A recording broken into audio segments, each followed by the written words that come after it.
Menyaner semuanya.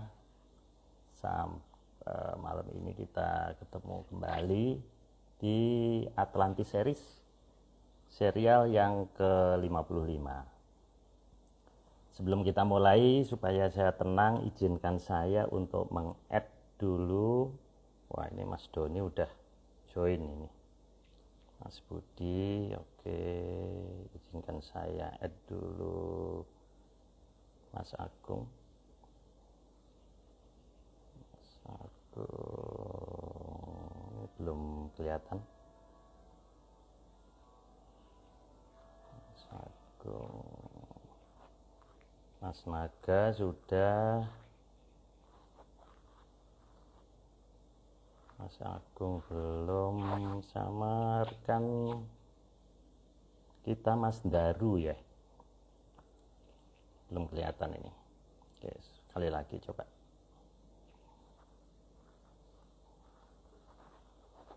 Sebentar. Oke, mohon bersabar rekan-rekan semuanya. Halo Mas Agung. Mas Agung dan Mas Daru belum kelihatan ini. Mas Rahadian oke, sudah nongol.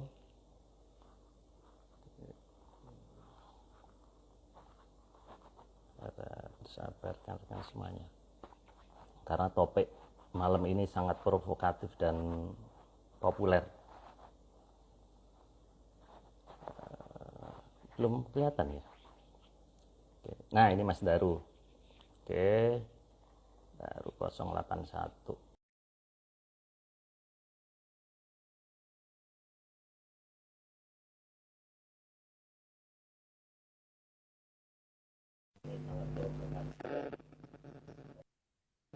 Halo, Mas Daru.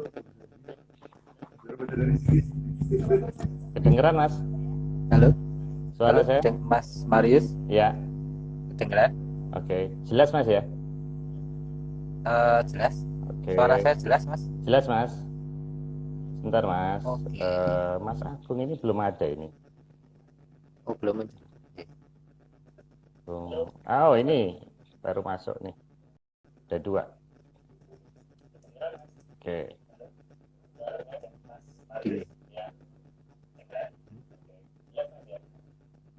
Bentar, Mas. Kita tunggu sebentar. Mas Agung masih muter. Nah, ini. Wah, susah banget masuk. Iya, Pak. Iya, susah, Mas. Oke, Mas Agung. Halo, Mas Daru. Halo, Mas. Nggih. Layu. Sebentar, Pak. Tak ngambilin dulu. Oke, Mas Daru, salam kenal. Di Jogja, Mas Salam ya? kenal. Ya. J. Salam di menyan. Jogja nih, Mas Marius. Ya, matur Salam suwun, menyan. Mas. Ye. Sami-sami. Ya. Mas Agung, malam ini spesial, ramai sekali flyernya Oke. yang dibuat Pak Iwan dan dan Provokatif. Mas Nogo ini provokatif dan sangat populer, dan pembahasannya pada nanya apakah seperti pemahaman selama ini atau enggak. Nah, sebelumnya Berbeda. saya ucapkan ini hari lahir Pancasila, karena ini 2 Juni rekan-rekan Menyaners 81 yang sudah gabung. Baik, ini serial yang ke-55. Namun Mas Agung, ini banyak pertanyaan sebelum dimulai. Ada 2 pertanyaan dari Menyaners dan 1 pertanyaan dari saya. Mas Daru, mohon ini ya, standby dulu ya. Jadi Mas. yang Ya. pertama dari Mas Budi STE. Nah, ini cukup jeli Mas Agung ini. Saya aja nggak jeli. Jadi kok tanya kudanya kok 4 ekor, bukan 3. Nah, itu. Kemudian yang kedua dari Mas Boxer 62. Jadi tanya tentang lambang Garuda, Mas Agung. Nah, ini kan kemarin sudah dijelasin sebagian. Nah, sebagian lagi artinya apa. Nah, kebetulan kan sekarang hari lahir Pancasila ya, kemarin kita peringati. Jadi saya rasa masih relevan. Sebelum masuk ke materi, Mas Agung. Monggo, Mas Agung. Saya minta tanggapannya. Oke. Kuda itu ada 4 karena yang dikendalikan tiap manusia itu kan sebenarnya ada 4, Pak. Ada kalau Rodro itu yang warnanya hitam.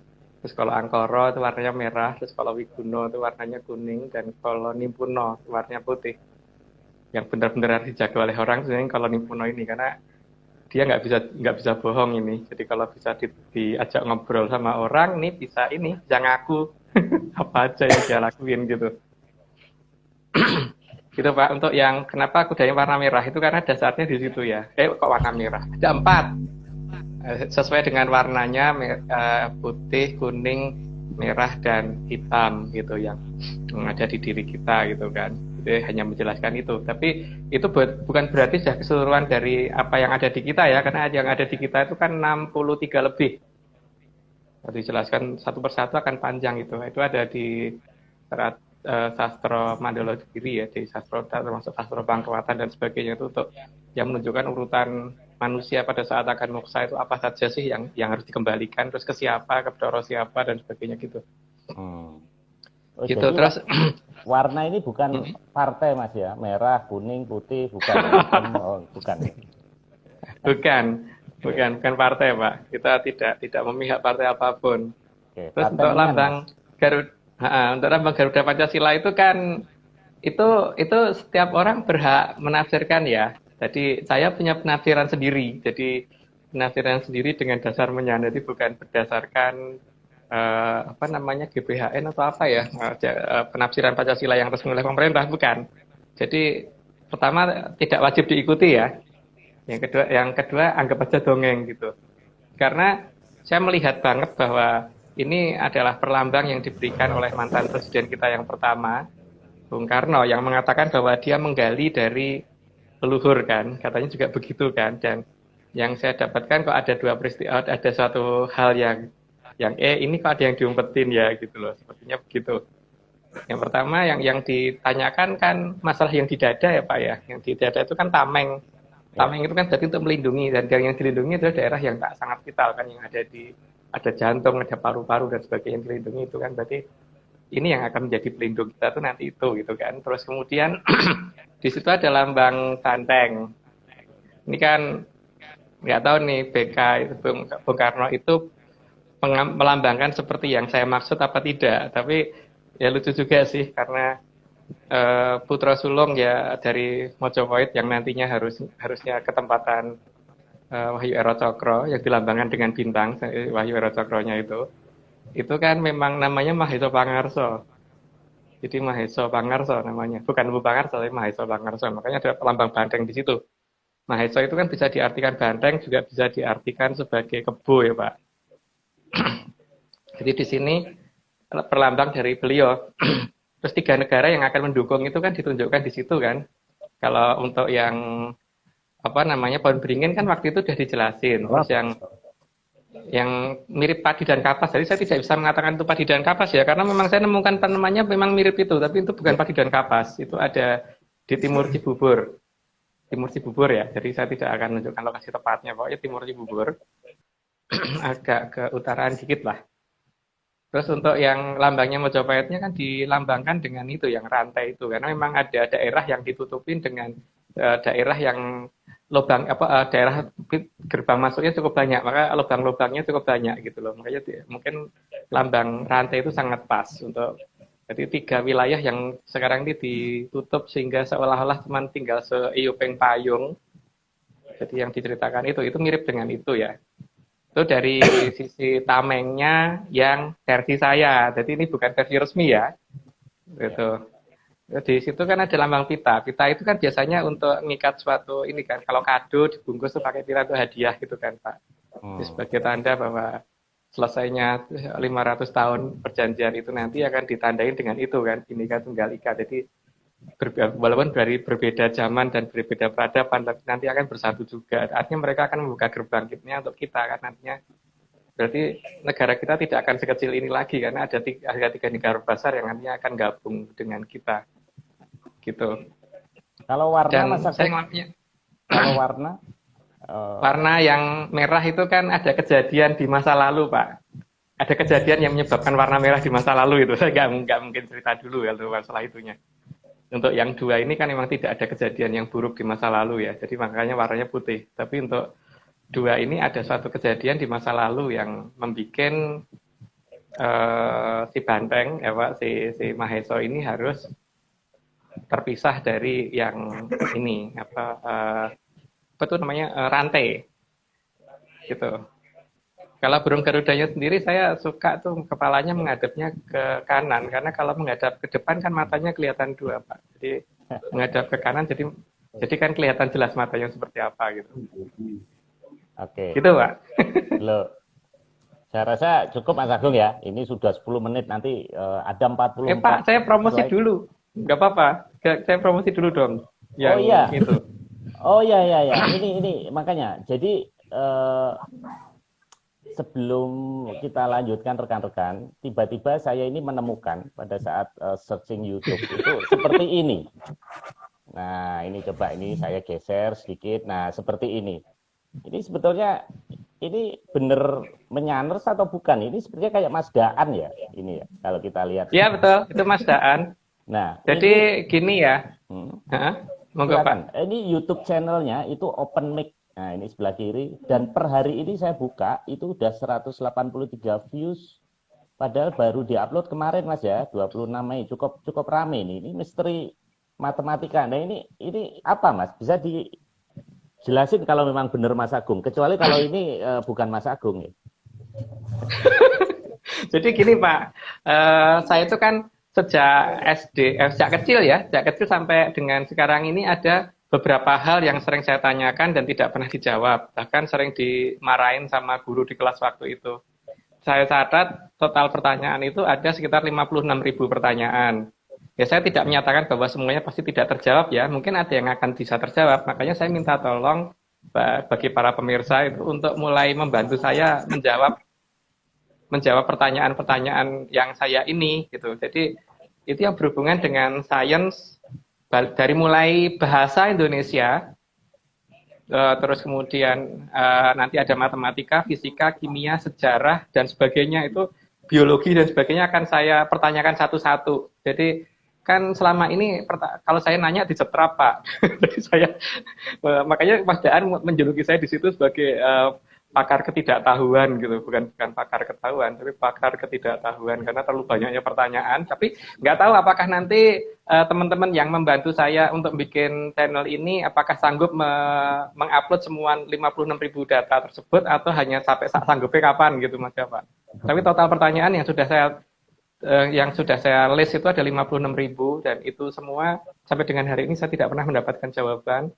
Baik dari matematika, fisika, kimia, biologi, sejarah, bahasa Indonesia, dan itu bisa dilihat jenis pertanyaannya seperti apa saja, dan saya sangat mengharapkan ada yang bisa membantu saya untuk menjawab yang di situ. Saya yakin sih ada pasti yang bisa menjawab, makanya saya menanyakan gitu. Gitu Pak. 56.000 itu lebih panjang dari usia bumi ini Mas, kalau gitu Mas. Makanya ini sementara seminggu 2, karena kan saya ngomong Mas kalau misalnya seminggu 14 bisa enggak gitu, yang apa namanya editor yang Mas Daan yang sebagai editornya aku tobat Mas gitu. Jadi akhirnya ya sudah sanggupnya berapa seminggu 2 ya sudah seminggu 2 gitu. Jadi harusnya tadinya saya mintanya seminggu kalau bisa minimal di 14 atau 1.400 gitu biar cepat selesai gitu. Tapi nggak sanggup ternyata. Oke Mas. Ini channelnya Open Mic Mas ya, silakan subscribe. Ya Open Mic, mic-nya pakai K ya, Open Mic. Mungkin anunya bisa dilihat di ini ya, apa deskripsi ini saya, apa namanya IG saya itu ada ininya, channelnya di situ, di profil saya. Tapi Mas Agung nggak cerai dari Atlantis Series kan? Enggak kan? Ini beda. Nah, enggak, justru itu mendukung Atlantis Series karena kan ada pola pikir saya berdasarkan menyan yang tidak bisa dijelaskan waktu itu. Jadi semua pertanyaan di situ yang tidak bisa dijelaskan itu saya pertanyakan di sana. Nah, untuk yang di sini kan penjelasan versi menyan kan, Pak. Itu pertanyaannya di sana, di sini penjelasannya gitu. Jangan khawatir, Pak. Kalau itu masih tetap. Oh ya, kirain Mas Agung sudah pindah ke lain hati. Oke, Mas Agung. Enggak, Pak. Oke, Mas Daru, kita mulai ya. Iya, Mas. Baik, siap. ini mulai slide pertama, silahkan. Oke, slide pertama. Ki Lurah Sabdo Palon adalah pamong utama dari Kerajaan Mojopahit yang sangat dihormati. Ya, karena Kilurah Sabdopalon kan adalah Sang Hyang Bathara Antiga ya. Jadi di sini beliau itu pernah 2 kali meninggalkan negara kita.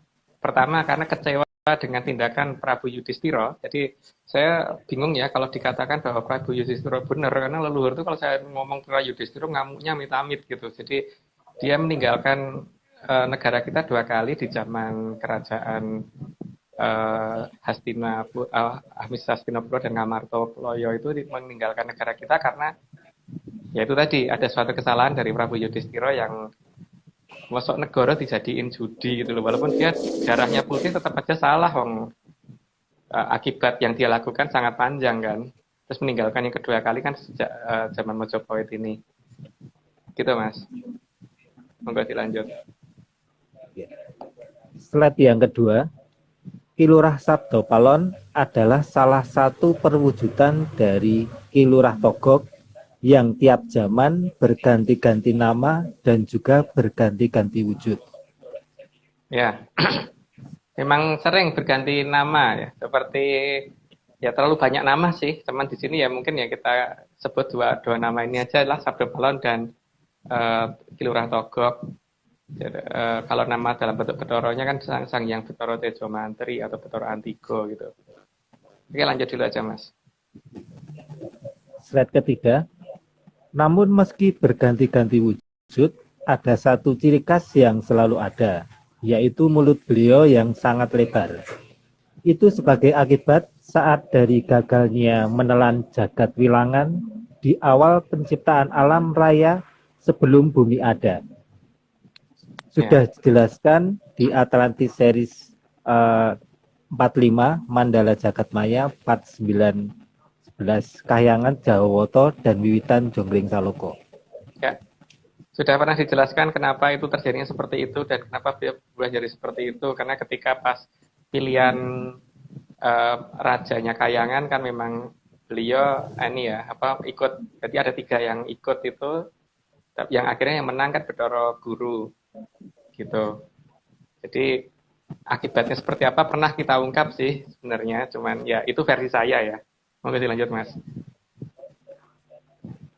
Slide keempat, Kilurah Togog selalu diikuti oleh Kilurah Sorowito yang kadang disebut dengan Nilung. Ya, tuh mirip kan ini seperti itu. Itu kalau Sorowito itu siapa mungkin penjelasannya ntar, karena akan sangat panjang menjelaskannya, karena harusnya dijelaskan yang dulu tapi dulu lupa. Oke, lanjut dulu Mas. Slide kelima, Kilurah Sorowito sendiri baru meninggalkan Nuswantara mengikuti Kilurah Sabdopalon setelah mokswanya HB kedua dari kerajaan Mataram. Sebelumnya beliau mondar-mandir ke Njaban Langkah dan balik ke Nuswantara. Ya, makanya ada nama Ki Bancak Doyok kan dulu itu, ya yang masih ada lanjutannya Mas Agung. Bentar. Oh iya, monggo lanjut. Maka di negara yang saat ini dimomong oleh Kilurah Togog dan Kilurah Sorowito akan mengenal sosok tersebut sebagai sosok jenaka yang sangat dekat dengan raja ataupun penguasa negara. Ya, karena mereka berdua pergi ke barat, maka perhatikan saja yang di barat sana mereka mengenal yang sosok namanya badut atau mungkin clown atau apa, tapi itu selalu dekat dengan raja. Bahkan tempat mainan kartu mainan mereka itu yang ada king, terus ada itu pasti ada jokernya, dan jokernya pasti 2 gitu. Itu menunjukkan keberadaan antara Togog sama Bilung kan, atau Togog sama Sorowito, tapi versi mereka, dan mulutnya selalu lebar penggambarannya gitu. Dan anehnya kan ini sosok ini selalu dekat dengan raja, apapun ceritanya kalau di negara barat sana ini adalah sosok yang sangat dekat dengan raja mereka gitu. Dan 2 inilah yang membuat negara sana jadi kenapa teknologinya luar biasa, karena memang yang punya mereka. Oke, lanjut Mas. Bentar Mas Agung, saya mau tanya Mas Daru. Ini saya tertarik dengan HB2 ini. Soalnya Keraton Jogja nanti bisa protes. Ini maksudnya apa Mas? Hamengkubuwono kedua itu kan disebut Panembahan Banguntapan Pak. yang bangun pertapan kan, yang bangun tempat yang akhirnya nggak kelihatan gitu loh Pak.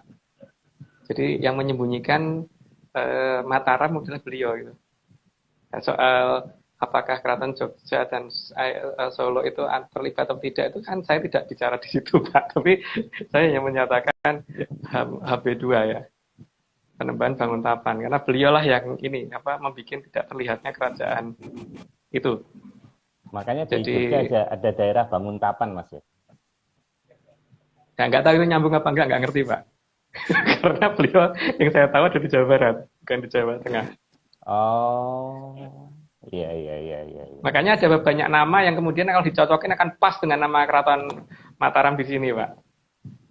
Coba deh perhatiin aja nama-nama itu dan cocokin dengan Babat Mataram. Tapi namanya kan banyak yang lebih tepat ada di sini. Karena saya ngomong itu adalah di sebelum HP2 ya, jadi bukan setelah ya. Gitu Pak. Oke. Makanya di sini ada daerah namanya Songgobono. Songgo itu kan artinya hamengku loh Pak. Memangku. Nyonggo memangku sama kan. Hamengku Bono dengan Songgobono kan mirip Pak. Satu bahasa, satu kata itu. Ya, lanjut aja. Oke. Yeah. Slide yang ketujuh, bahkan di permainan kartu selalu digambarkan keberadaan Joker dan King. Keduluan ya saya tadi ya ngomongnya kebablasan Mas. Harusnya sekarang baru ngomong kita ternyata ada di slide nomor 7. Jadi di sini kan ada King, terus ada Queen, terus ada ya itu kan, tapi di antaranya itu pasti ada Joker kan di kartu itu, dan Jokernya biasanya dua jenis, yang satu berwarna, satu hitam putih gitu loh. Menunjukkan tokoh sama Sorowito, dan nggak ada Jokernya yang dilambangkan dengan mulutnya tuh nggak lebar gitu, pasti lebar gitu Mas. Oke, dilanjut.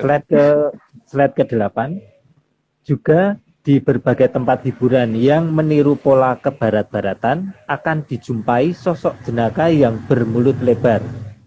Ya, karena kan perwujudan dari Sang Hyang Benorah Antigo itu kan anak kecil ya Mas.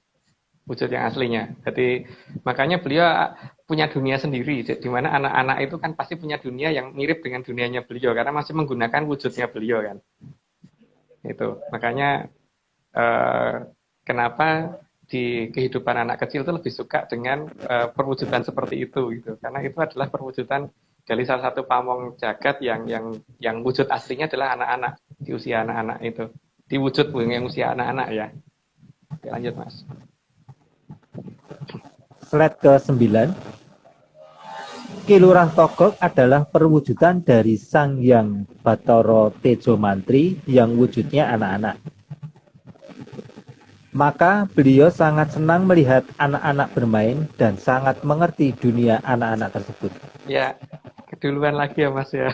Harusnya jelasinnya sekarang ya. Kebablasan aku. Iya, ya memang wujudnya seperti itu beliau. Jadi bukan sudah kita jelaskan di ini ya, di urutan Sang Hyang Kotawinanti itu bahwa makin ke atas bukan makin besar, justru makin mendekati awal-awal keberadaan makhluk hidup kan. Jadi bukan sesuatu yang makin sangar gitu untuk yang versi saya ya, karena kalau orang lain kan ada yang mengatakan nggak begitu gitu. Jadi ini versi saya seperti itu karena yang saya temui begitu gitu. Enggak Mas, dilanjut. Oke. Slide ke-10.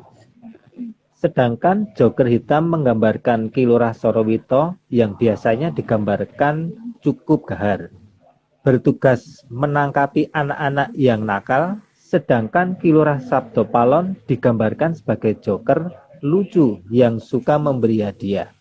Ya, begitulah penggambaran di sana dan itu mirip dengan yang di sini sih. Dan ada perwujudan yang agak mirip juga sih, yang orang tua yang berpakaian merah putih dan yang naik kereta terbang yang ditarik sama rusa. Dan rusanya bukan rusa Eropa. Dan rusanya rusa yang mirip dengan rusa yang ada di Kebun Raya Bogor gitu. Sayangnya diklaim itu adalah sosok dari sana, tapi saya tidak mau menyebutkan siapa namanya ya, tapi pasti tahu sendirilah. Warnanya kan merah putih nih pakaiannya. Nggak mau beliau pakai pakaian hijau itu nggak mau, atau pakai pakaian biru atau pakai bendera Inggris gitu atau pakai bendera Amerika, nggak mau, pakainya pasti merah putih. Dan diikuti sosok yang selalu bawa karung itu yang pakaiannya serba hitam. Itu mirip kan dengan yang digambarkan, yaitulah Togog gitu.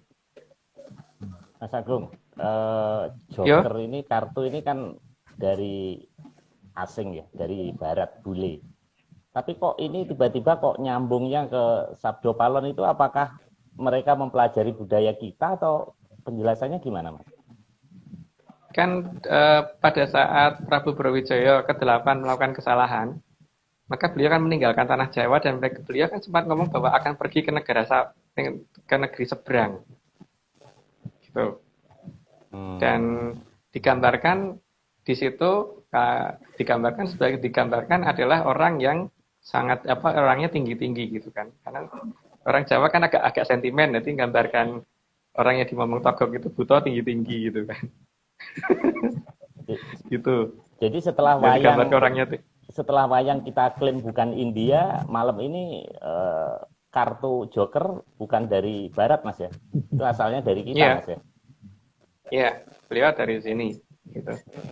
Oke. Ya terserah mereka mau terima apa tidak, pokoknya bagi saya begitu gitu. Kayaknya dulu nggak dipatenkan, Mas ya. Dulu nggak dipatenkan ya royaltinya, jadi nilai asing jadi. Oke, silakan Mas. Itulah. Oke. Ya, slide ke-11. Ki Lurah Sabdo Palon adalah pemegang keseluruhan teknologi di alam raya. Maka daerah yang dimomong beliau akan mengalami kemajuan teknologi paling pesat. Ya, karena di alam raya ini kekuatan ada dua jenis ya, kekuatan yang bersifat logika dan kekuatan yang bersifat tidak logika. Nah, itu kan memang diberikan kepada dua sosok yang berbeda. Untuk kekuatan yang bersifat logika itu diserahkan kepada Ki Lurah Togog oleh Sang Hyang Wening, kemudian yang sifatnya Jaya Kawijayan diserahkan ke yang Ki Lurah Semar atau Sang Hyang Bathara Ismaya oleh Sang Hyang Wening. Jadi daerah yang dimomong sama Sang Hyang Bathara Antiga, pasti daerah itu kemajuannya adalah kemajuan yang sifatnya logika banget gitu, dan kemajuan yang sifatnya teknologi banget. Dan karena beliau pernah ngomong di sini, maka teknologi itu juga pernah ada di sini gitu kan, dan pasti sudah melebihi itu karena kita dimomong lebih lama gitu, Mas. Monggo dilanjut. Slide ke-12. Namun Ki Lurah Sabdo Palon tidak akan membuka keseluruhan teknologi keperadaban barat karena terikat janji dengan Medang Kamulyan. Oleh sebab itulah, maka Medang Kamulyan selalu ada untuk menjaga janji tersebut. Ya, karena memang pada saat awal diturunkannya beliau ada di daerah Medang Kamulyan, ada di tanahnya yang jadi Medang Kamulyan ya. Jadi waktu Sang Hyang Radite pertama kali jadi raja itu, Bathara kok Radite sih, ya sampai lupa namanya. Itu Raja Keling yang pertama, Kerajaan Keling jadi kerajaan yang pertama kali di Indonesia menurut versi saya kan namanya Kerajaan Keling ya. Yang ini yang saya dapat dari bertanya ke beliau. Dan dari sejak zaman Keling sampai dengan Medang Kamulyan, beliau selalu ngomong di Medang Kamulyan, selalu ngomong di tanah itu kan, di tanah Sagotrah, tanah tempat terahnya beliau gitu. Sehingga akhirnya dan itu kan sudah jauh lebih dari 500 tahun ya, sehingga kemajuan teknologinya sudah sampai mencapai pada posisi puncak itu. Jadi posisi yang antara kadewatan dan manusia sudah sampai hampir mirip gitu.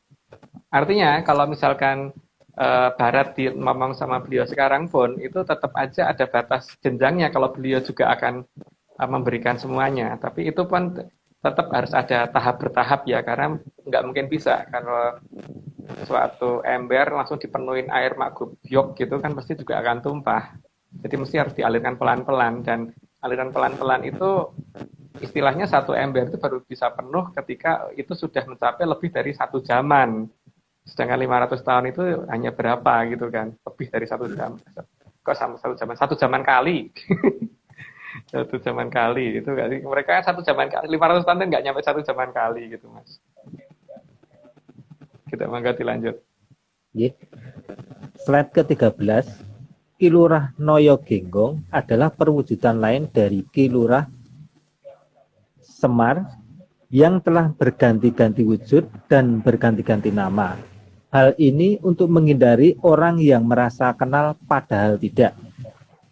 Ya, karena kalau wujudnya sama terus, orang akan kemudian, karena gini loh, jadi zaman sekarang itu kan akan banyak orang yang mengaku bahwa kenal dengan beliau dan akibatnya mesti ada korbannya.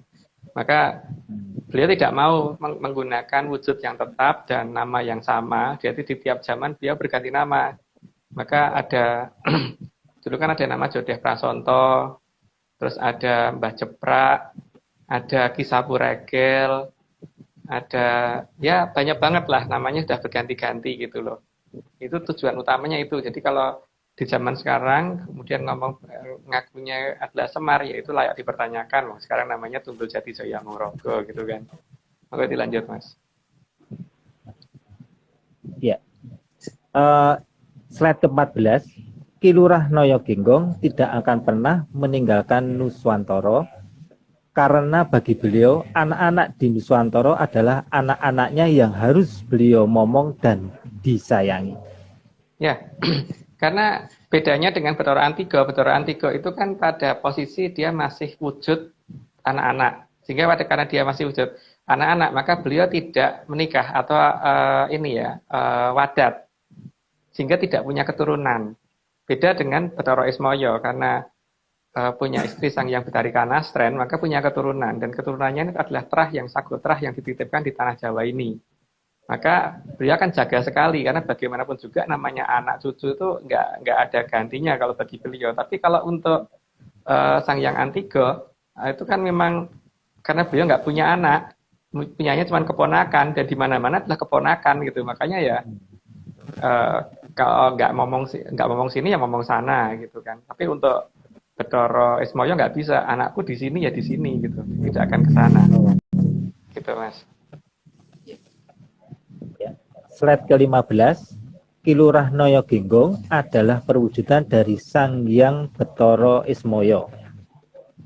Ya, itu sudah dijelaskan tadi ya, dan kayaknya juga pernah dijelaskan di slide-slide yang di episode yang sebelumnya gitu. Boleh dilanjut aja Mas, Bentang Lampung. Ya, slide ke-16, Ki Lurah Noyo Genggong bersatu dengan Sang Moho Prabu Brawijaya ke-8 setelah beliau mukswa dan berganti nama menjadi Ki Tunggul Jati Jaya Amongrogo. Ki Tunggul Jati Jaya Amongrogo perwujud kakek tua bungkuk dan berpakaian warna hitam seperti petani, sering terlihat di situs Batu Jaya. Ya, Batu Jaya itu ada di daerah Kerawang agak utara ya. Jadi di situs itulah yang dulu kan ketika waktu itu masih tanah gundukan-gundukan itu, kalau kita sering datangin ke sana karena memang ditimbali ke sana gitu. Juga ada di bekas situs bekas salah satu bangunan dari Tarumanegara. Dari Tarumanegara itu, nama Tarumanegara itu bukan negara ya, itu hanya nama salah satu nama istana itu. Itu posisinya ada di sebelah timur Sungai Candrabaga yang sekarang ini berubah menjadi nama Sungai Bekasi, dan itu posisinya sekarang kalau nggak salah di dekat perumahan yang dipakai untuk perumahan Mahkamah Konstitusi. Di situ sering banget beliau muncul.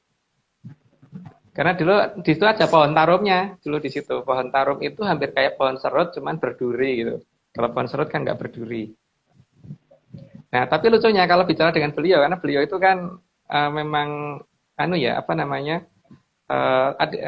munculnya di daerah situ, dan itu adalah masuk wilayah Jawa Barat. Tapi ngomongnya bahasa Jawa Ngapak, bukan bahasa Jawa halus ya, bukan Jawa Jogja atau Jawa Timuran, tapi ngomongnya bahasa Jawa Banyumasan. Karena salah satu situs yang pernah beliau gunakan ada yang di Serandil, dekat Cilacap gitu. Di timur Adipala ya, kalau nggak salah, timur selatan Adipala. Enggak, lanjut Mas. Bentar Mas, saya Slide ada ke-17. pertanyaan Mas Darul. Oh iya, ini monggo. ada Brawijaya 8 ini, jadi Brawijaya itu bukan 5 Mas ya? 8 ya? Bukan. 5 itu kan Prabu Kertabumi. Prabu Kertabumi itu Damarwulan, Pak. Habis itu masih ada Bre Pamotan, Bre Wengker, terus masih ada Bathara Ikling atau Brawijaya yang terakhir. Oh. Gitu. Berarti plat nomor saya salah Mas ini, karena cuma B5 ya. Ternyata B8. Oke, Mas Darul silakan dilanjut. Gak apa-apa. Bapak pakai plat 5 juga gak apa-apa. Iya, saya B5 PBX, jadi PBX-nya itu Pakubuwono 10, B-nya ternyata salah. Oke, pantesan sekarang makin rugi Mas perusahaannya, mungkin salah nomor. Oke Mas Daru, silakan Mas, dilanjut Mas. Ya, slide ke-17 nggih. Iya. Di zaman kerajaan Mataram, Kilurah Noyo Genggong bernama Kilurah Doyo.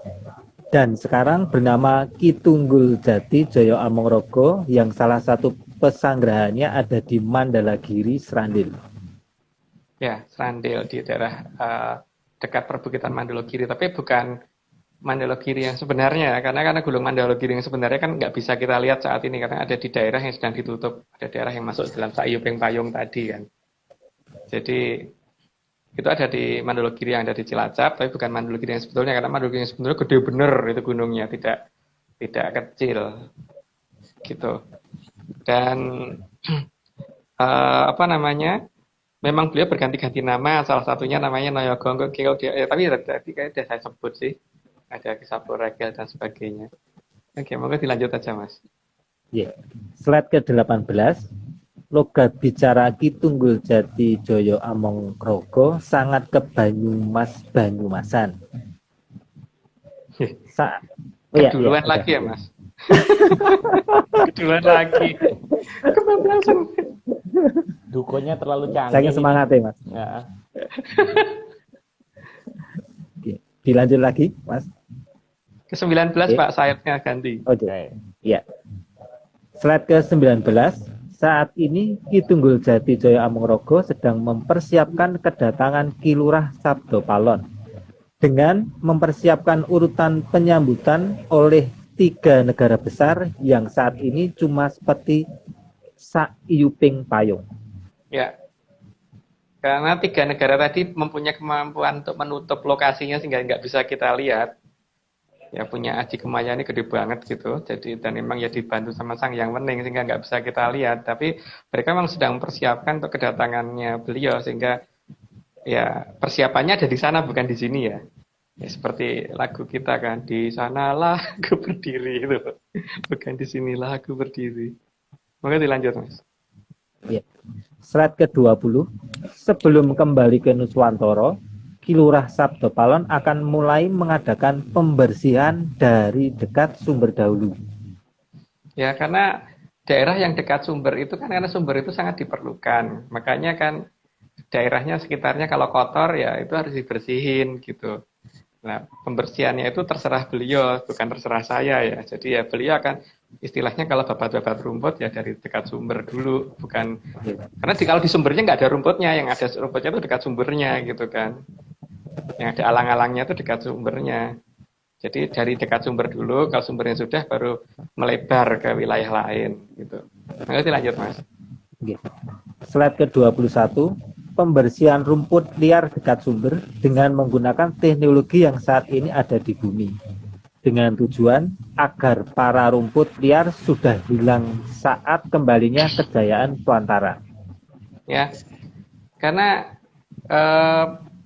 beliau memang pakarnya teknologi ya Pak, maka ya membasminya ya dengan teknologi gitu. Jadi dan menggunakan orang yang sedang mereka ngomong gitu. Jadi ya babat-babatnya dari dekat sana, dari dekat sumber yang beliau anggap itu terlalu banyak rumput atau alang-alang yang mengganggu sumber tersebut supaya tidak sampai kemana-mana ini tanaman yang merusak itu gitu. Nanti lanjut Mas. Oke. Slide ke-22, sementara Kilurah Noyo Genggong bersama 3 negara akan mempersiapkan urutan kembalinya Joyo Kawijayan yang dahulu menjadi milik Poro Satrio sampai ke Mahaprabu. Ya, Joyo Kawijayan itu macam-macam ya, dari mulai Aji Joyo Kawijayan sampai Pusoko, dan Pusoko itu juga macam-macam, ada yang wujudnya patrem, wujud keris, wujud panah, wujud tombak, wujud wisulo, wujud trisulo, poncoworo dan sebagainya.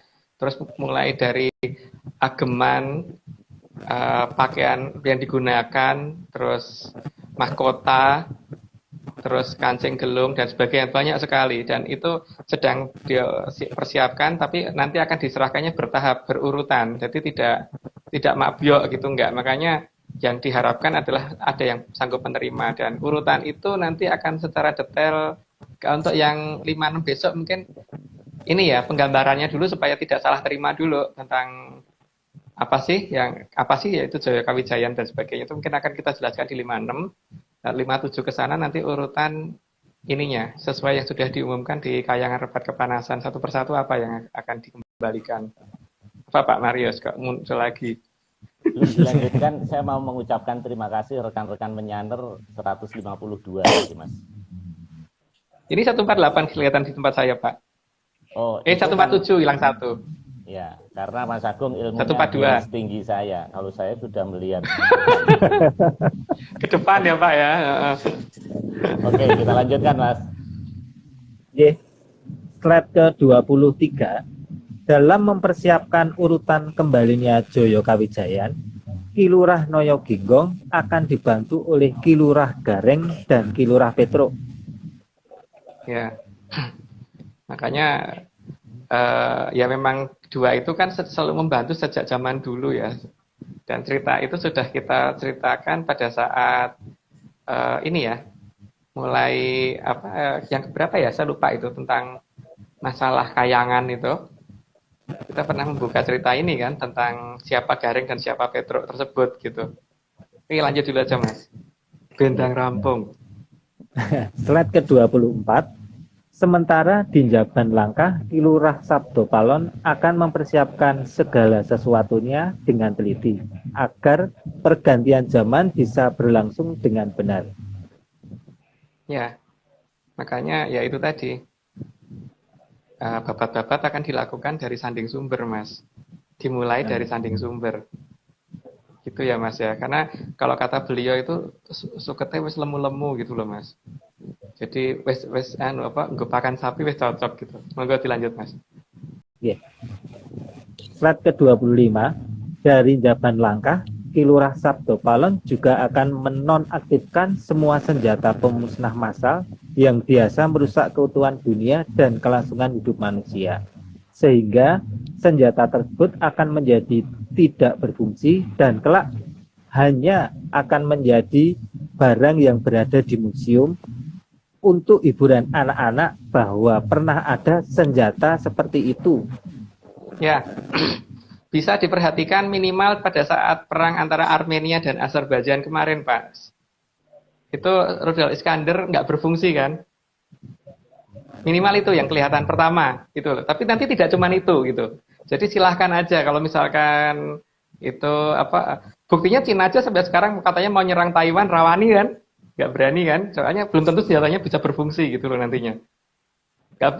Amerika sama Cina akhirnya cuma saling menakut-nakuti aja kan, mana yang berani nyerang? Nggak ada. Kenyataannya memang hanya begitu. Nanti nembak tenan BM lempem gimana kan, malu sendiri. Tapi minimal pangkalan-pangkalan yang Cina bangun minimal secara bertahap mulai tenggelam gitu kan. Itu yang terjadi. Tapi lihat aja, ini nanti kalau misalkan mereka ngomong bahwa aku akan gunakan ini, gunakan itu, alah coba aja Iskandar aja nyenyarin juga di meludus gitu, nggak bisa meledos gitu kan. Gitu. Malah cocok untuk besi tua. Itu orang Madura mungkin suka kalau misalkan senjatanya jatuh di sini sehingga bisa dikiloke gitu loh. Ya mungkin bukan hanya orang Madura sih, mungkin seperti saya juga seneng nih tak kiloin gitu kalau mereka nembaknya ke sini gitu. Lumayan Mas. Karena aluminium itu atau ini sekarang kan per kilonya berapa, lumayan loh itu. Mahal. Ya bahan rudal itu kan cukup mahal. Masa peralatan elektronik di dalamnya juga lumayan itu. Kalau dikiloin. Nah, kita siap-siap aja timbangan Mas di rumah. Mas Agung, ini apa, Pak? ada yang bukan orang Jawa nih, ada yang tanya, Njaban Langkah maksudnya apa nih? Njaban itu luar, Langkah itu Njaban Langkah maksudnya luar negeri, Pak. Oh. Gitu, luar wilayah yang kita kuasai gitu, Njaban Langkah itu. Oh. Ya, mohon maaf, ternyata ada yang mendengarkan dari daerah yang ini ya, bukan orang Jawa ya. Ya. Terima kasih, sih. Oke, kita lanjutkan. Dilanjut, G. Mas Daru, Y. Slide ke-26. Sesuai jongko bahwa nanti akan datang zaman Kerto Raharjo di mana semua senjata akan diletakkan. Gandrung-gandrung ing lulurung andulu gelung kekendut. Keris parung tanpa karyo dolen jual saja. Tukokno ulek-ulek wae. Ya itu ada dalam jongko loh. Jadi daripada bikin senjata habis-habisan habis banyak, ya lebih baik dijual aja untuk bikin ulek-ulek gitu loh. Malah jelas ulek-ulek itu kan malah bisa dipakai untuk bikin bumbu masak gitu kan. Jadi itu pernyataan itu dikeluarkan langsung oleh beliau loh, yang 10 Sabdo Palon. Jadi berarti beliau akan konsisten sekali akan menyatakan seperti itu. Artinya akan banyak senjata yang saat ini sekarang kayaknya hebat, nanti nggak berfungsi. Gitu. Loh Mas, bukannya kita ketinggalan teknologi Mas ya, kalau kita nggak riset senjata kalau gini? Enggak Pak, karena kita nanti akan dapat senjata justru bukan dari ini, bukan dari hasil riset kita, karena riset kita masih mengikuti pola barat Pak, dan di beberapa pola barat ini pasti kita akan dibelenggu oleh beberapa hal. Karena pemerintah kita tidak berani untuk mengadakan sayembara Pak. Minimal itu. Coba aja kalau diadakan sayembara gitu, misalkan yang bisa bikin rudal yang bisa terbang sampai sekian ratus kilometer dapat 1 miliar gitu. Atau misalkan yang bisa bikin material yang bisa tahan yang tidak bisa ditangkap radar 1 miliar gitu. Nanti lama-lama pasti kekumpul akan banyak. Tapi pemerintah kita nggak mau Pak. Maunya harus pakar kan. Harus pakar yang saat ini ada gitu. Karena ini semua kalau dibiarkan dilepas seperti itu pasti akan lebih cepat sebenarnya. Karena di Indonesia ini banyak orang pinter yang tidak mendapatkan gelar Pak. Karena basicnya menyan Pak. Dan mungkin basic non menyan juga ada gitu. Kalau saya basicnya menyan gitu. Jadi kalau misalkan Pak Marius menyatakan kita butuh riset, enggak. Saya yakin enggak. Sudah ada banyak yang bisa, tapi cuman tidak mendapat kesempatan karena yang diberi kesempatan cuman mereka yang mempunyai posisi di itu tadi, di kepakaran itu gitu loh. Lihat aja, kalau pemerintah berani mengadakan sayembara, coba aja, karena beberapa onderdil kendaraan yang dihasilkan orang Tegal dibandingkan kendaraan yang onderdil yang resmi, kadang-kadang lebih tahan lama yang dibikin oleh orang Tegal loh Pak. Karena saya mencoba minta dibikinkan ini matahari itu apa ya, yang di kopling itu Pak, ya, itu namanya ya. bahasa Inggrisnya apa itu, apa ya, clutch apa ya, yang itu kan bulat pinggirnya itu yang clutch ya gitu. Itu kalau waktu saya beli kan mahal banget itu, 1 juta lebih. Waktu saya bawa ke Tegal itu harganya nggak nyampe separuhnya. Terus teman itu ngomong waktu itu tempat dia itu mungkin 5 tahun atau 7 tahun gitu harus ganti. Ini tempat saya sudah lebih dari sekian tahun nggak masalah gitu loh. Jadi lebih dari itu nggak masalah dan masih enak aja gitu. Artinya apa? Belum tentu yang dibikin oleh orang-orang di Tegal itu kalah dengan yang resmi gitu ya. Gitu Pak. Okay. Tapi masalahnya kan mereka tidak dapat kesempatan untuk membuat mesin jet gitu, membuat pesawat yang stealth gitu. Mungkin tidak langsung pesawatnya utuh, tapi minimal material per materialnya deh, catnya, terus material untuk bikin ininya. Material yang bisa menyerap radar sehingga tidak memantulkan radar. Terus radar AESA, coba deh mahasiswa elektro dan sebagainya itu disayembarakan. Jadi biar tidak dikuasai oleh pakar gitu seharusnya. Gitu Pak. Wah, ini menarik nih Mas, karena kebetulan pemerintah akan membentuk BRIN ya, Badan Riset itu ya.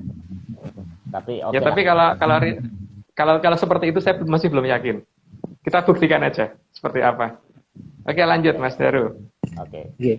Slide ke-27. Saat masuk ke Nuswantoro, maka tugas dari Ki Lurah Sabdo Palon dan Ki Lurah Noyoginggong adalah mengembalikan satu persatu Joyo Katujayan yang saat ini sedang dititipkan di 3 negara yang cuma sak iuping payung. Ya, yang cuma terlihat seperti sak iuping payung. Jadi banyak banget ya. Jadi kalau saat ini kita mulai melihat ada benda melayang yang tidak bisa didefinisikan. Terus ada seperti yang kemarin itu di Merapi, yang jatuh di Merapi kemarin. Kalau dikatakan itu sebagai meteor, harus diperhatikan beberapa hal. Yang pertama, meteor itu tidak bisa berbelok. Itu kan ada di salah satu gambar videonya itu ada yang meteornya kelihatan agak belok ya. Kalau itu dikatakan sebagai laser yang ditembakkan dari ini apa namanya gunung Menoreh, pegunungan Menoreh. Karena katanya ada yang lagi nyoba di sana. Itu kan harusnya datangnya mendatar bukan dari arah atas.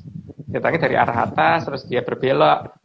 Terus kalau misalkan meteor itu kalau misalkan jatuh itu pasti ada efek ledakan yang ditimbulkan. Oke, sekarang kita hitung aja ya, kalau misalkan sebuah batu masuk ke atmosfer bumi, terus dari kita kelihatan dan kemudian tiba-tiba menghilang, maklap gitu, menyala terus tiba-tiba menghilang, itu kan sebenarnya kita layak mempertanyakan beberapa hal. Yang pertama, meteor tersebut kalau dikatakan kecil itu gimana mungkin bisa kelihatan karena dia kan bergesekan di ionosfer. Ionosfer itu kan ada di ketinggian sekitar 200-an kilometer ya, sekitar segitu ya, saya lupa di ketinggian berapa itu.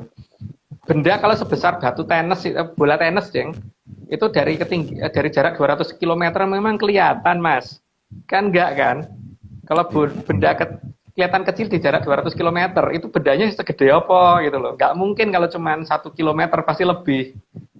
Kalau benda sebesar 1 km tiba-tiba lenyap, maklap, ini bukan yang di Gunung Merapi ya. Itu kan kita bisa menghitung dengan menggunakan rumusnya Einstein yang E sama dengan mc kuadrat gitu loh. Karena suatu benda bisa lenyap mendadak itu berubah menjadi energi pasti. Kalau berubah menjadi energi berarti akan menghasilkan ledakan dan efek kejut ledakan itu seharusnya diterima di permukaan bumi terdekat gitu kan. Apalagi kalau sampai jatuh di atas Merapi, Mas, itu gunungnya tetap anteng wae lucu gitu loh. Kalau dikata terus yang kedua ya, kalau paling tidak NASA itu kan sudah mempunyai banyak peralatan, bahkan sampai ini ya, ada teleskop di luar angkasa itu si Hubble dan berbagai satelit yang dimiliki NASA itu kan seharusnya dia bisa merekam keseluruhan dari benda angkasa yang mendekati bumi yang dikatakan NEO itu. Jadi seluruh benda angkasa yang mendekati bumi aja itu mereka bisa lacak. Maksud iya sih yang sampai masuk ke Gunung Merapi nggak kelihatan nama mereka. Kecuali kalau bisa dilimpe ya. Kalau bisa di apa namanya dilimpe itu bahasa Indonesianya apa ya? Di apa ya Mas? Ngelimpe itu apa bahasa Indonesia nih? Bukan dijebak. Dikecoh ya, dikecoh. Ya ditipu, dikecoh. Kalau bisa seperti itu kan, itu berarti kan itu bukan benda alamiah kan? Itu pasti sesuatu hal yang ada yang mengendalikan toh. Karena bisa menghindari radar, bisa menghindari pantauan satelit, bisa menghindari itu tiba-tiba muncul mendadak di situ doang gitu. Gitu Mas. Oke, monggo dilanjut. Ya. Slide ke-28. Namun jatah Satrio Piningit justru akan mendapat posisi terakhir dalam menerimanya. Hal ini untuk menghindari pernyataan bahwa dewa tidak adil, maka semua akan diberi kesempatan.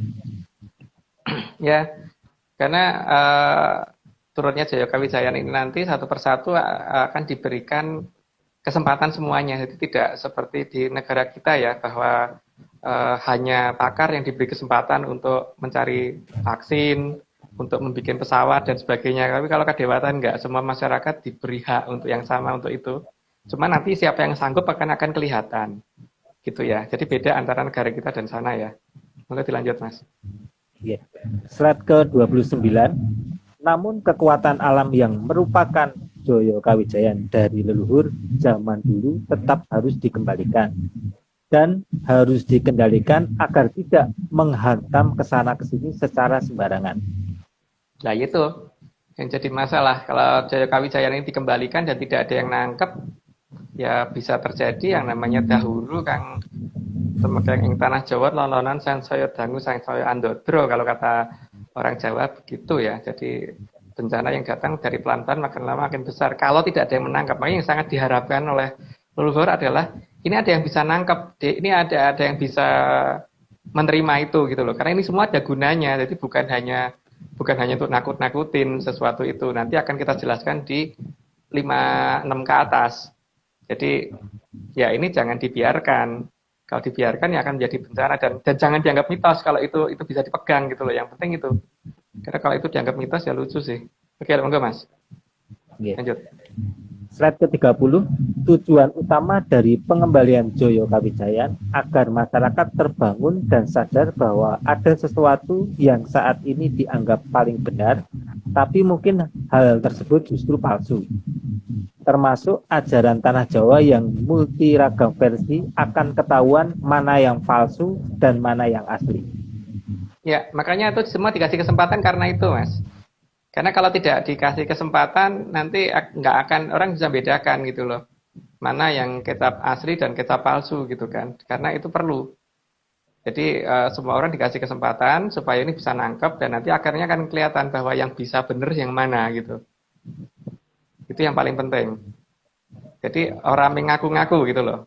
Orang mengaku-ngaku jadi oh ya podo gitu. Kebanyakan kan yang ini sekarang gitu kan, ketika tidak ngerti terus ada orang yang udah ngomong terus salah satu caranya adalah oh ya sama cuman aku belum sempat ngomong gitu kan. Biasanya begitu. Ini nanti akan ketahuan lah yang seperti itu. Ya, lanjut Mas. Oke, slide ke-31.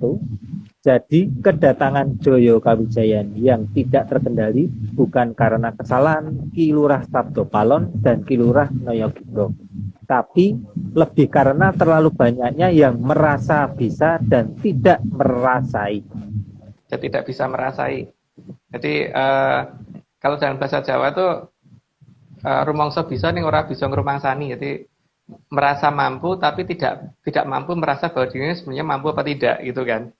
Nah di sini jadi memang ada sesuatu yang salah dalam serat Joko kita yang dikatakan bahwa beliau nanti akan ngamuk dan sebagainya. Enggak begitu sebenarnya, tapi beliau itu akan mengembalikan. Tapi kan masalahnya ketika mengembalikan ini kalau langsung dicelek ke satu orang nanti adil gitu kan, karena yang disasar cuma itu doang gitu. Makanya dilepas dulu. Nah, pada saat dilepas ini mungkin akan menghantam sana sini. Nah, pada saat menghantam sana sini ini jangan Ki Lurah Sabdo Palon yang disalahkan. Karena apa? Karena kalau tidak begitu nanti akan banyak yang merasa bahwa ini yang nangkep aku loh gitu. Jadi ini akan ditunjukkan bahwa ini yang membuat tenang aku loh itu. Padahal nah, kalau begitu ngomong ini masalahnya kan saat ini hujan salah musim sudah dimulai Mas. Seperti yang kita ucapkan sejak 2 minggu lebih yang lalu ya, lebih dari 2 minggu yang lalu kita sudah ngomong bahwa ya ini sudah masuk masa hujan salah musim, tapi ini belum hujan barat salah musim. Nanti setelah hujan barat salah musim, terus hujan barat salah musim, terus macam-macam ya, jadi termasuk Lidupeng Pitu Sedino dan sebagainya. Itu harusnya bisa dihindari kalau itu ada yang bisa bawa, ada yang bisa ngambil, ada yang bisa nerima.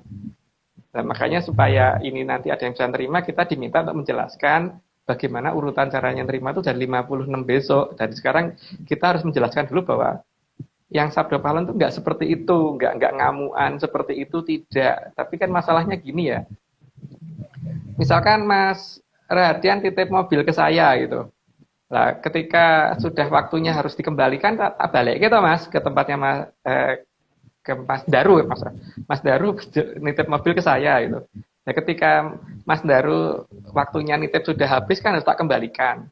Nah, ketika tak kembalikan itu kan terserah nanti yang menerima mobil putranya Mas Daru itu bisa nyetir atau enggak. Itu bukan urusan saya.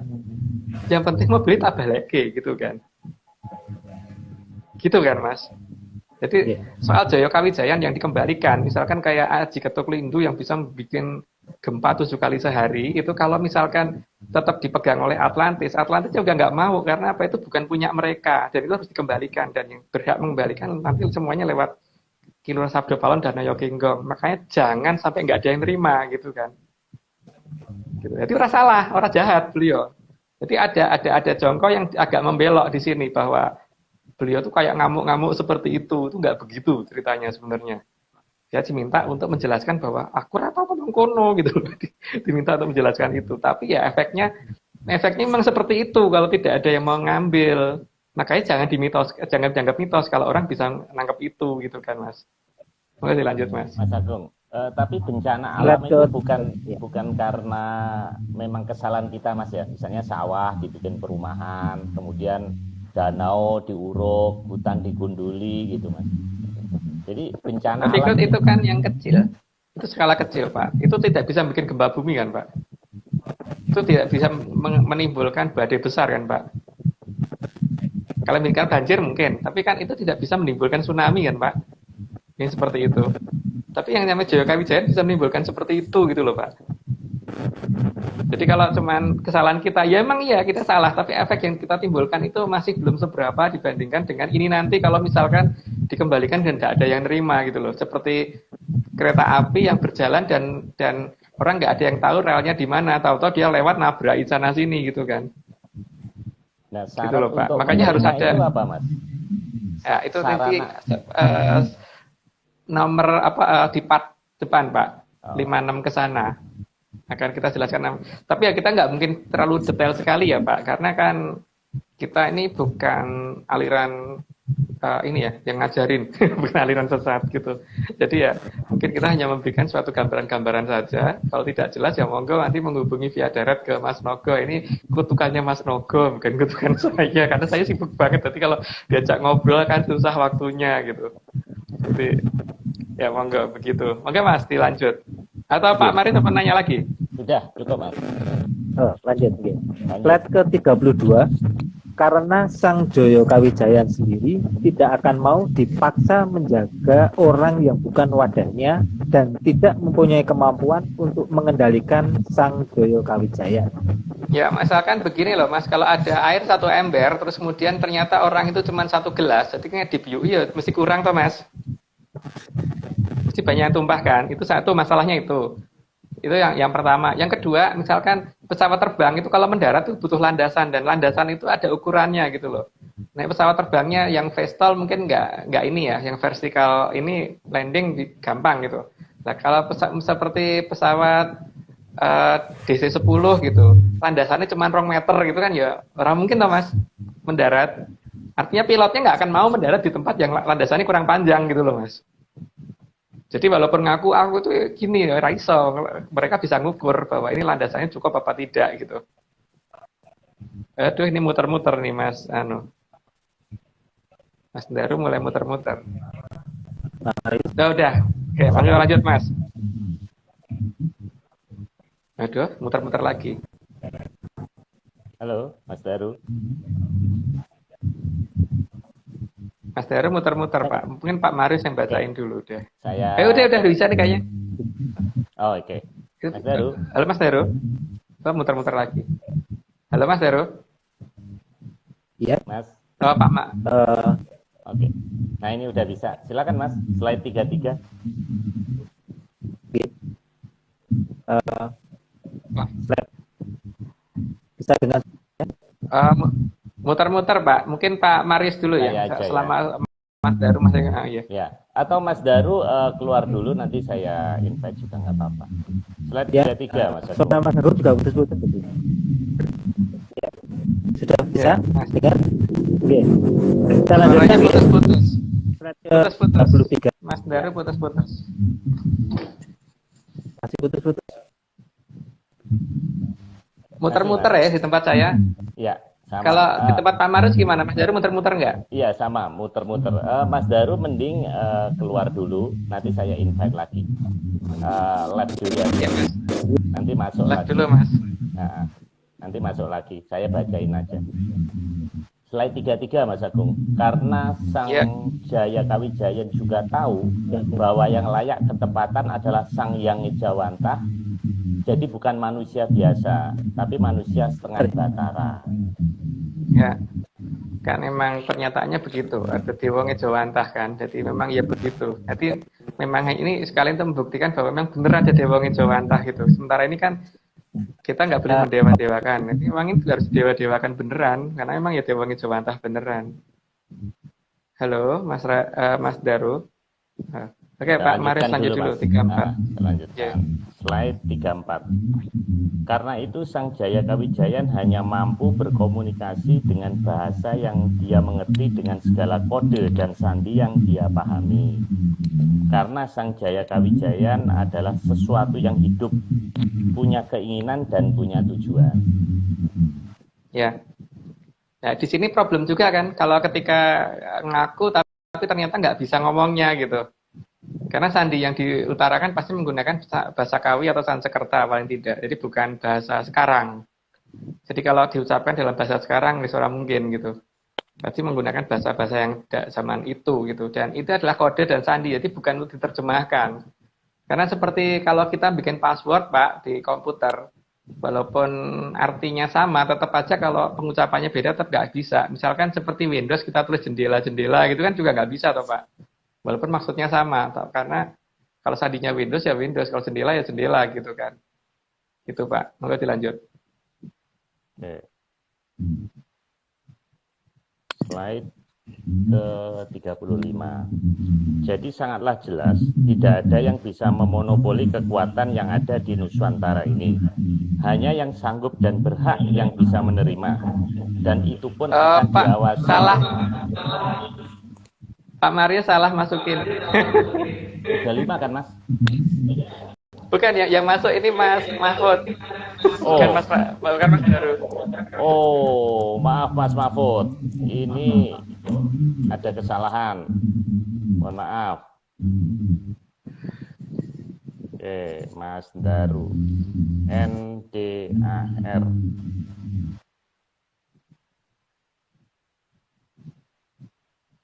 Oke. Kita lanjutkan Mas Agung ya. Jadi sangatlah jelas tidak ada yang bisa memonopoli kekuatan yang ada di Nuswantara. Hanya yang sanggup dan berhak yang bisa menerima, dan itu pun akan diawasi secara ketat oleh 3 negara besar, serta Ki Lurah Sabdo Palon dan Ki Lurah Naya Genggong. Ya, itu sudah cukup jelas sih. Kayaknya nggak perlu dijelaskan lagi ya. Teruskan. Oke, lanjut Mas Daru nomor 36. Mas Daru. Oke, maaf. Ya, saya lanjutkan. Slide ke-36. 6. Secara fisik Joyo Kawijayan akan susah dilihat. Manusia kebanyakan hanya akan bisa melihat efeknya yang terjadi pada alam. Ya, itu yang bisa kelihatan seperti itu. Nah, itu kan banyak orang bahwa alam tuh nggak bisa diprediksi, tapi nyatanya kan kemarin kita ngomong bahwa akan terjadi hujan salah musim terjadi kan, berarti artinya bisa diprediksi sebenarnya.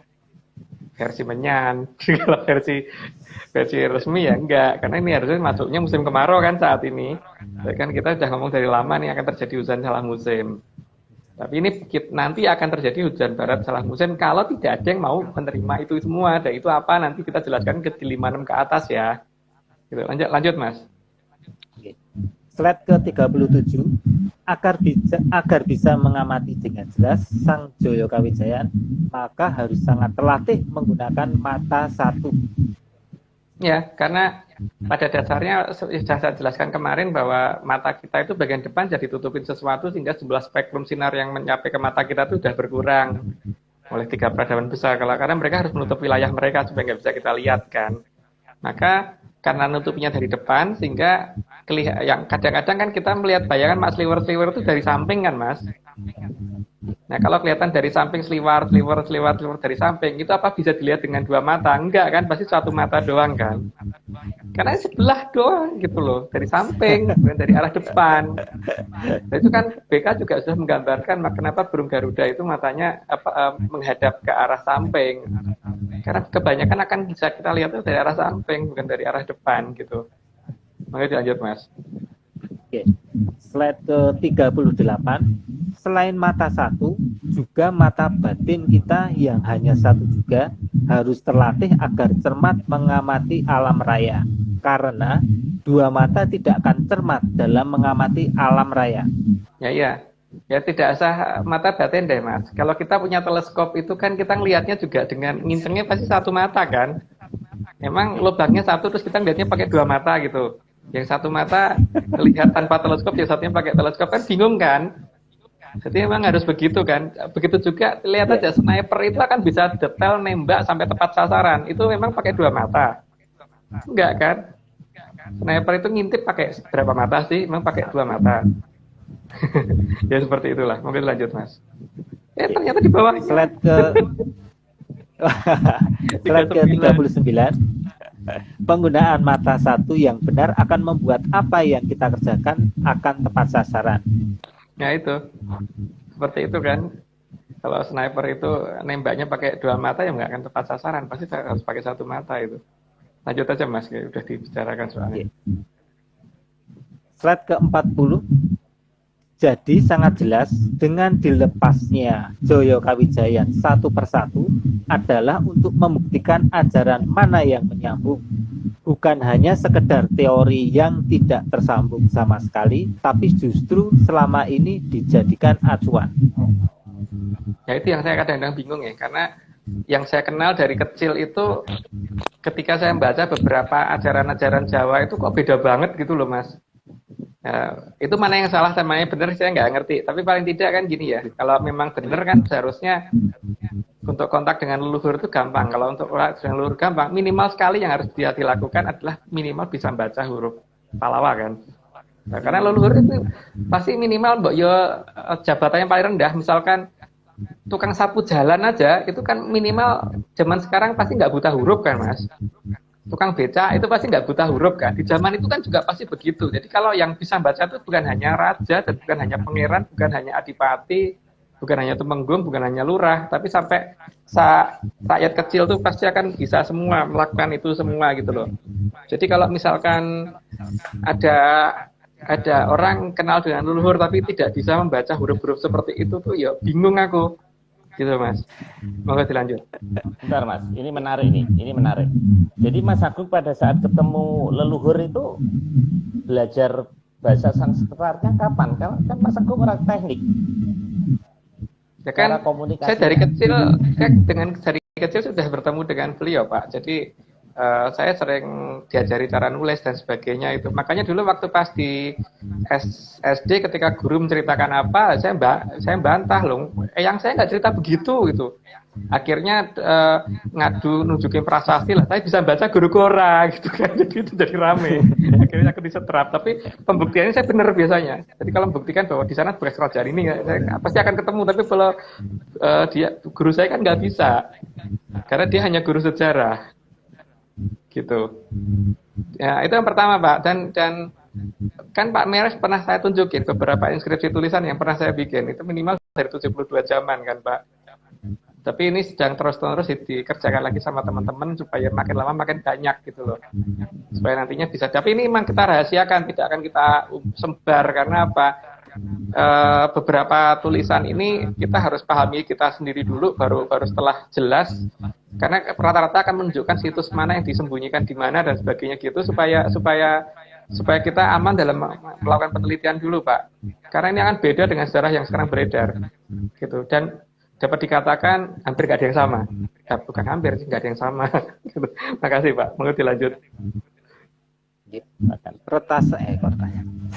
Slide ke-41, maka akan sangat jelas mana ajaran yang bisa mengatasi ganasnya kondisi nanti akibat dilepasnya Joyo Kawijayan. Ya, bersiap-siap sajalah. Semoga ada yang segera sanggup gitu. Karena bagaimanapun juga mana yang nyambung dan mana yang enggak kan akan kelihatan ini nanti. Jadi karena saat ini kebanyakan ajaran di Jawa ini cuma dirubah menjadi ajaran supaya jadi orang baik tapi nggak jadi sakti. Gitu. Yang saya bingung di situ. Jadi kebanyakan begitu. Jadi kalau ini kan kalau nggak bisa dikatakan kurang suci gitu. Padahal nggak nyambung, menurut saya nggak nyambung sama sekali. Seperti orang nggak bisa fisika karena belajar biologi gitu loh, atau belajar moral. Jadi orang ada tes fisika tapi belajar pelajaran moral, kan nggak nyambung ya. Jadi kalau nggak bisa mengerjain fisika terus alasannya karena kurang suci gitu kan nggak ya. Jadi masalah pelajaran gitu kan seharusnya. Oke lanjut Pak Mas. Slide ke-42 juga untuk menunjukkan mana yang lebih unggul antara teknologi kekinian atau menyan. Nah itu yang asik. Itu yang asik. Minimal apa yang sudah kita katakan tentang akan ada salah musim sudah terjadi. Tapi dari pihak teknologi kayaknya belum mengutarakan itu ya. Terus kemudian ini kita sudah menceritakan bahwa nanti akan terjadi urutan seperti itu ya. Tapi urutan detailnya mungkin 57 ke sana. Kalau 56 tuh saya harus menjelaskan dulu supaya orang nggak salah terima bahwa Joyo Kawijayan itu seperti apa. Supaya nantinya tidak ada yang menyalahkan Ki Uras Sabdo Balon dan Ki Uras Naloyo Genggong dan Atlantis dan sebagainya, karena memang harus jelas dulu bahwa itu perlu untuk negara ini, jadi bukan untuk pamer-pameran dan tukang adu kekuatan doang. Mulai dilanjut Mas. Ya. Slide ke-43. Jadi, gerakan alam akibat kembalinya Joyo Kawijayan sebagai anugerah sebaiknya diterima sebagai dasar untuk menentukan mana yang benar dan mana yang palsu. Kesadaran itu sangat penting agar tidak berlarut-larut dan berubah menjadi malapetaka.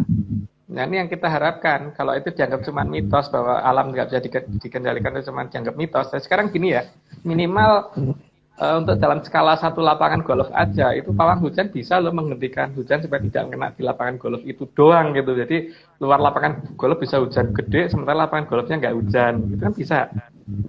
Itu nggak mitos, karena kenyataannya ada. Di lapangan ada buktinya gitu loh.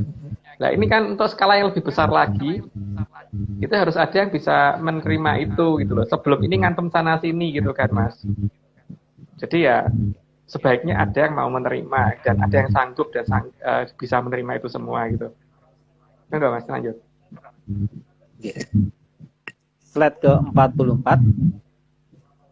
Rikolo sang angkoro andarum, geglah gregeting arcopodo, kadya lampu asenget murut tan sipi, jerlisah meh telas murubing met metan, tan dangu anuli lampus amargi kanjengipun pribadi, palon sabdo ngesti ratu ing angin-angin, nampi kamulyaning kertaning Tribuwana. Ya, tadi ada yang salah nyebut gegelah ngregetin bumi, bukan apa tadi? Gegelah. Ya, gegelah ngregeti arcopodo. Gegelah. Jadi kan maksudnya ketika Angkara Murka itu saking menjadi-jadi dan mengotori alam raya, mengotori bumi, seperti lampu yang tiba-tiba menyala besar dan tidak terkendali, itu tak artinya minyaknya mau habis. Lampu teplok itu kalau mau habis minyaknya kan tiba-tiba nyala kencang terus mati gitu kan. Yang akhirnya yang tidak tandangu anuli lampus, berarti maksudnya tidak lama kemudian akan mati dengan sendirinya gitu. Lampus amargi kajengipun pribadi, mati dengan sendirinya karena ini sendiri. Jadi bukan karena dimatiin lampunya, Mas, tapi mati dengan maunya sendiri gitu. Jadi ketika Joyo Kawijayan ini datang nanti, itu ya yang ngregeti bumi akan hilang dengan sendirinya. Jadi bukan karena dibasmi, tapi membasmi dirinya sendiri gitu loh. Judulnya, Mas. Gitu. Oke, lanjut. Tinggal ya. Penutup. Tinggal slide terakhir, Mas. Masih kode-kode. Ya, itu masih kode yang kemarin ya, bahwa nanti akan ada saatnya di mana timbuling watu hitam atau kemambangnya watu hitam silamnya ke perahu gabus, itu tak ingatkan berkali-kali karena itu akan terjadi dan itu ada dalam serat jongkok, baik dari yang di ini ya, yang sudah diterjemahkan, yang dari segala macam versi, tapi tetap ada yang namanya cerita itu gitu. Jadi bersiaplah untuk timbuling watu hitam, jadi supaya watu hitam yang timbul nanti cerita. Sebenarnya kok nggak timbul kenapa? biar cerita dengan jujur nantinya, gitu, Mas. Oke, cuman segitu ya.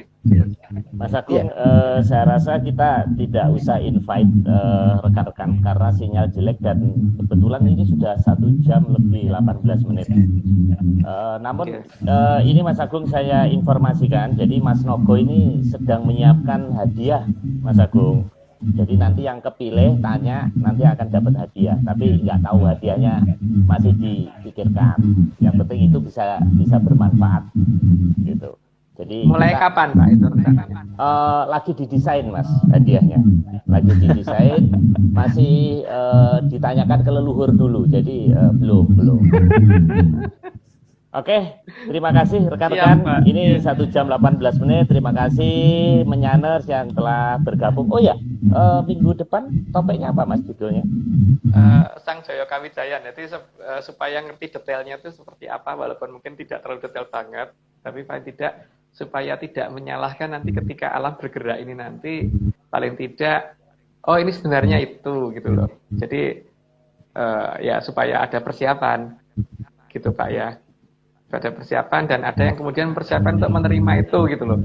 Mempersiapkan, jadi kalau misalkan pesawat butuh landasan 1 kilometer ya Pak, tidak ada yang mempersiapkan punya landasan 2 kilometer atau lebih gitu, supaya bisa mendarat gitu Jaya Kawijaya nih. Ya wis, itu perlambang ya. Dan di mana harus menunggu dan sebagainya itu kan tidak mungkin setiap tempat bisa dipakai untuk menunggu itu. Jadi mungkin beberapa cerita akan kita ceritakan di 56. Nah, untuk 57 ke sana karena sudah pada saatnya Jaya Kawijaya balik, maka kita pakai judulnya Jaya Anggodo balik gitu nanti. Tapi saat ini untuk yang 56 besok itu Sang Jaya Kawijaya. Gitu, Pak. Tapi 57 ke sana nanti Jaya Anggodo balik. Oke. Makasih Mas Daru, Mas Agung, semoga sukses dengan channel barunya Open Mic. Ya, terima kasih Pak. Terima kasih Mas Nogo dan Mas Iwan dan rekan-rekan yang tidak bisa saya sebutkan satu persatu. Kita ketemu lagi Rabu minggu depan. Salam menyan. Salam menyan. Salam menyan.